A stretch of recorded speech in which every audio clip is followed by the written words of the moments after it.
This is lesson 4-4 from the Algebra Readiness textbook. For today's lesson, you'll want your notes packet and a sharpened pencil.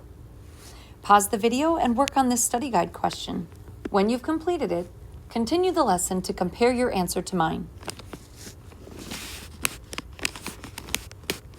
The first question, you're being asked to find the greatest common factor of 20x to the third and 32x to the fifth, and to show the work that you do. The first thing in finding the greatest common factor is to make a factor tree of both numbers. When I make a factor tree of 20 and 32x to the fifth, I end up with 2 times 2 times 5 times x times x times x. There we go. And then when I do it of 32x to the fifth, I get 2 times 2 times 2 times 2 times 2, and then there's 5 x's there. Remember to write your variable raised to an exponent in expanded form. So I wrote that down. Now that I have the factorization of each of those two terms, the next thing I need to do is identify the greatest common factor. The word common in greatest common factor simply means what's in both lists. Like when you talk about what you have in common with a friend, it's activities that you both like to do. In this case, it's numbers that are in both lists. The first list has a 2. The second list also has a 2. So a 2 is in common. The first list has a second 2, and the second list also has a second 2. So it has another 2 in common. So I multiply it by 2. Whoopsie. Then I have a 5 in my first list, but I see in my second list there is no 5, so a 5 is not in common. Then I'm going to keep working off of the first list. I have 3 x's, x, x, and x. The second list also has 3 x's, so I'm going to write the common x's down below. In the second list, it has 3 2's that are not in common and 2 additional x's that are not in common. So I write down what's in common between the two lists as my greatest common factor, and then I simplify it. 2 times 2 is 4, and then I have x times x times x, which is x to the third. So 4 times x to the third is the greatest common factor between the two terms. Today's learning target is to be able to simplify fractions that have both numbers and variables. You are probably very good at simplifying fractions that have only numbers, but we're going to start there first and then build on what you already know. Let's start with some common vocabulary. Equivalent fractions. Equivalent fractions describe the same part of a whole amount. For example, in the blue model, I have my blue model divided into 4 equal sections. Of these 4 equal sections, 3 of them are shaded, indicating 3/4. In my orange model, I'm talking about the same amount. But in this model, it's divided into 12 equal parts. Of those 12 equal parts, 9 are shaded. But I want you to notice that really it's the same amount shaded. Boy, you can't really see. I'm going to outline it. It's the same amount shaded in both bars.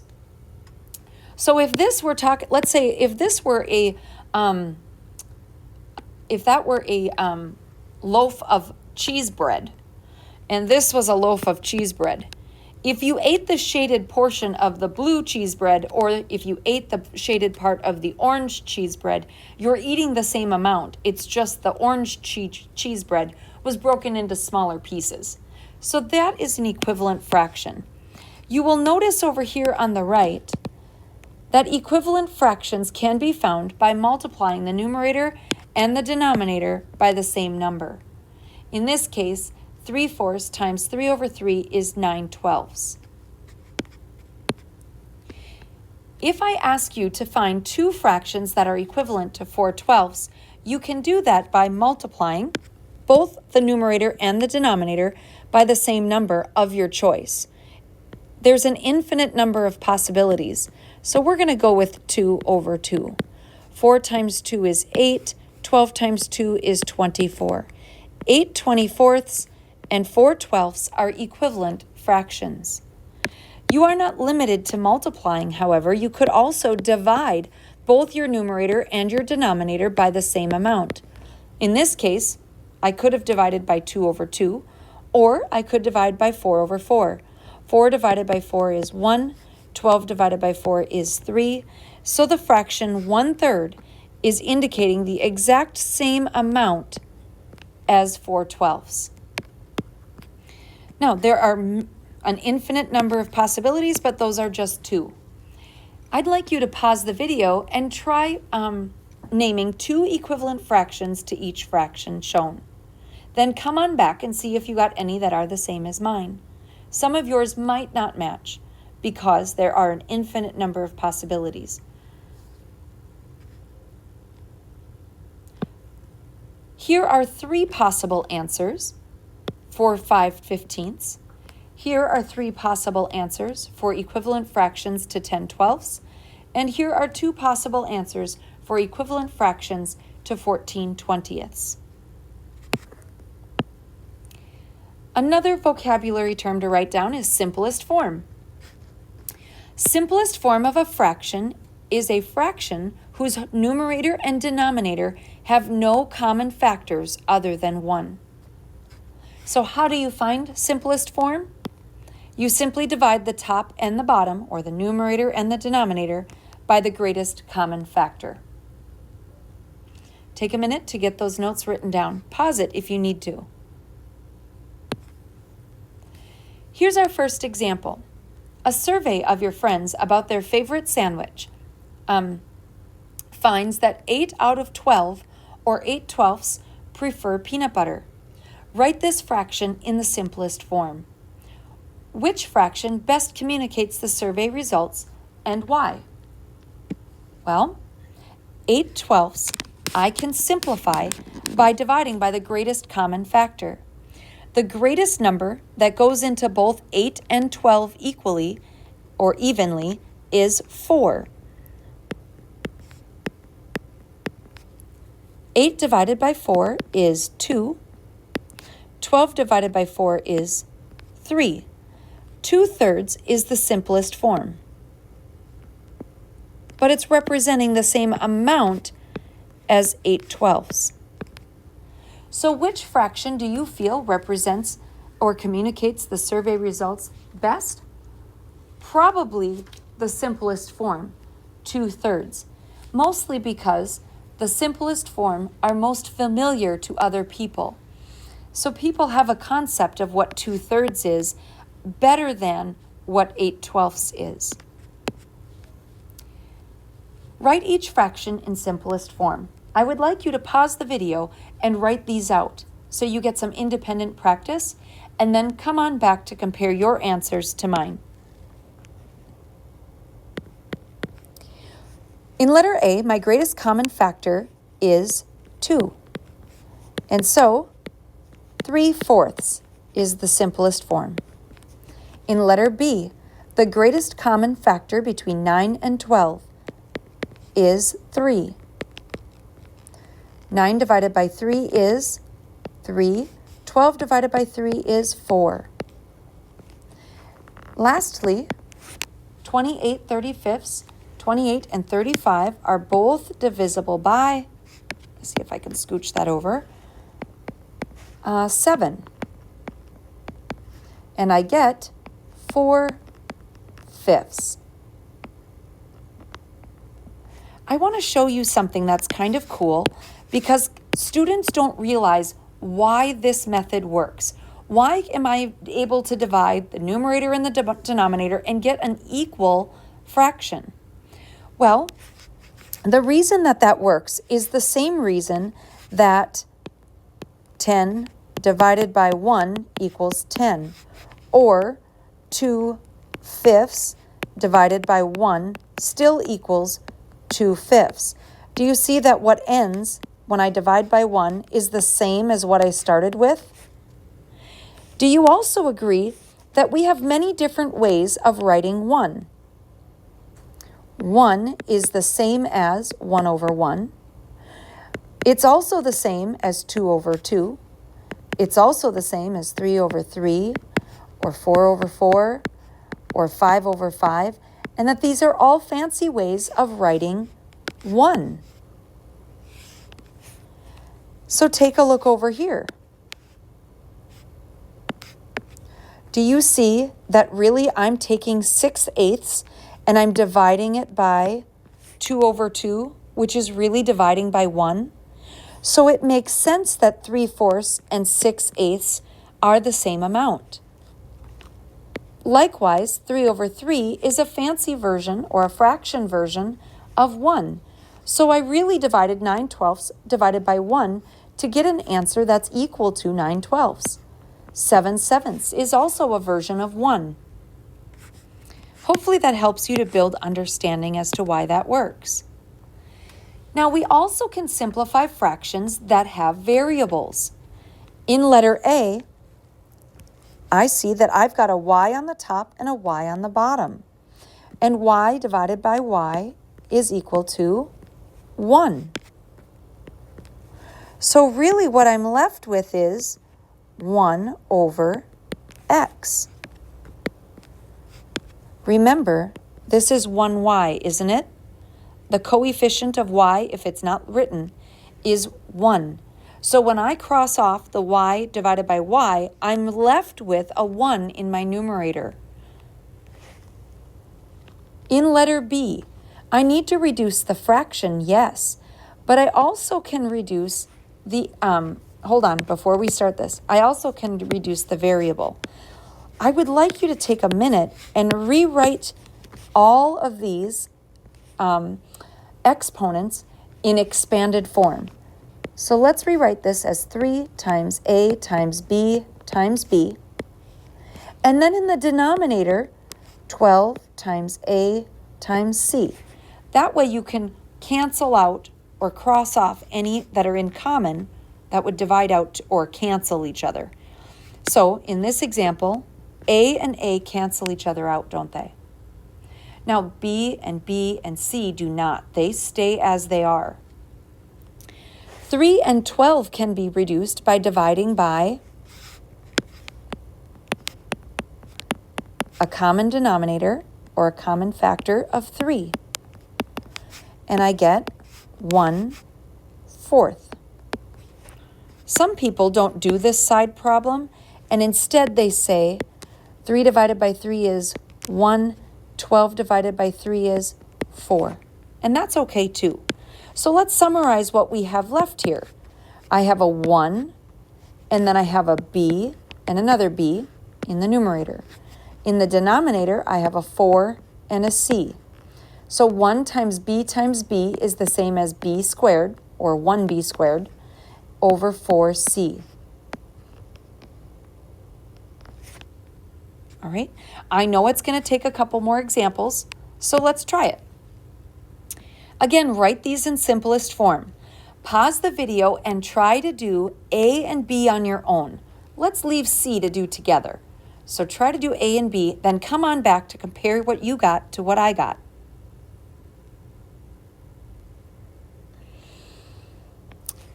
All right, there's only a variable in the numerator.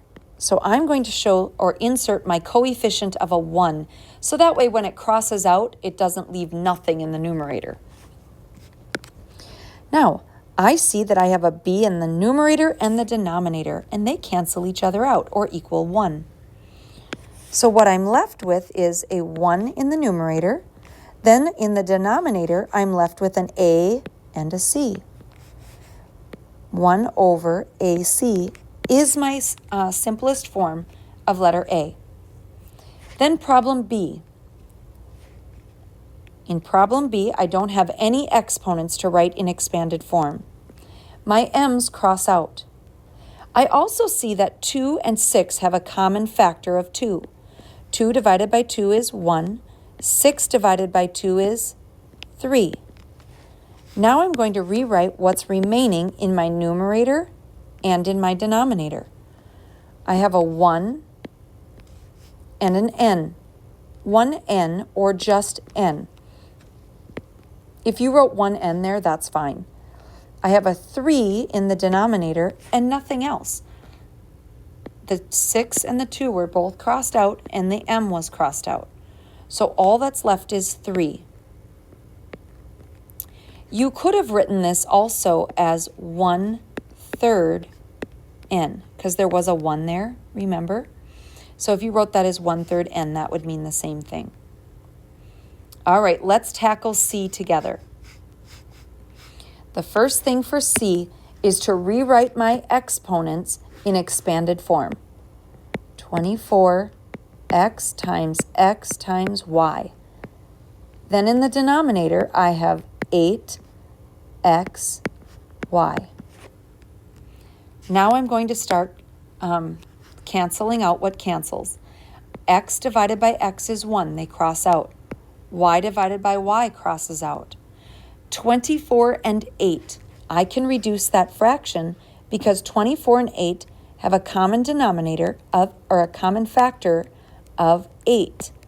24 divided by 8 is 3, and 8 divided by 8 is 1. Now let's write what's remaining in the numerator. So going across here, anything that's not crossed out, 8 and x are not crossed out. And then go to the denominator, anything not crossed out. It looks like the only thing not crossed out is 1. 8x over 1 is the same as 8x. All right. Try these two. These are two more practice problems similar to the one we just did right here in problem C. So pause the video and then come on back to compare what you got to what I got.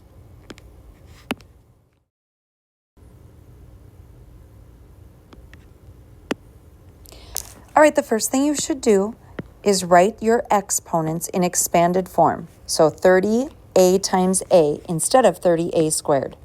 In the denominator, let's write 36ab. Now, let's reduce our variables, or cross out or cancel out any variables. And then let's reduce any fractions. The 30 and the 36 have a common factor of 6. 30 divided by 6 is 5. 36 divided by 6 is 6. Now I'm going to come along and rewrite what's in the numerator and in the denominator that isn't crossed out. So in the numerator, I have 5a. In the denominator, I have 6b. And this is all I have left. In the last one, 4x, x, y. In the denominator, 14x, y, y. Then let's cross out the x's. There's one x in common. There's one y in common. 4 and 14 have a common factor of 2. When I divide those out, I get 2/7. Then I need to rewrite what isn't crossed out in my numerator and in my denominator. So I have a 2 and an x. In the denominator, I have 7 and a y.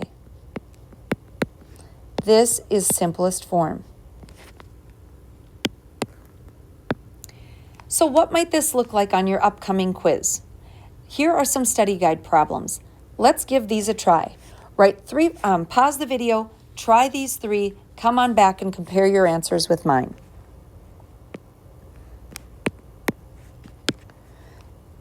All right, 3 equivalent fractions to 3/8. You could have said 3/8 is the same as, I could multiply them by 2 and get 6/16. I could multiply by 3 and get 9/24. I could multiply by 4 and get 12/32. You could multiply by 10 and get 30/80. You only need to list 3. The numbers of possibilities are infinite.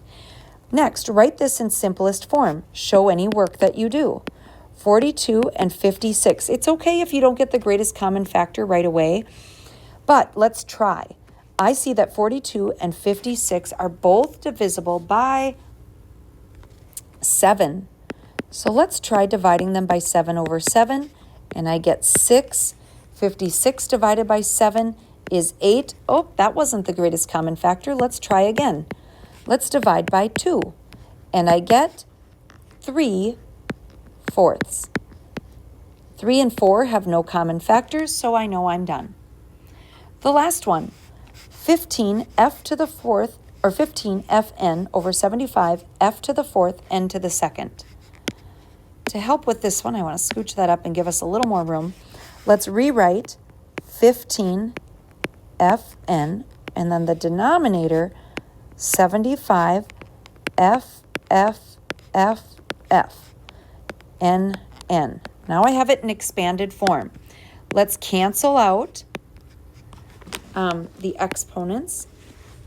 I'm sorry, not the exponents, the variables. And then let's reduce our fraction. 15 and 75. Well, some of you probably know that 15 and 75 are both divisible by 15. 75 divided by 15 goes in there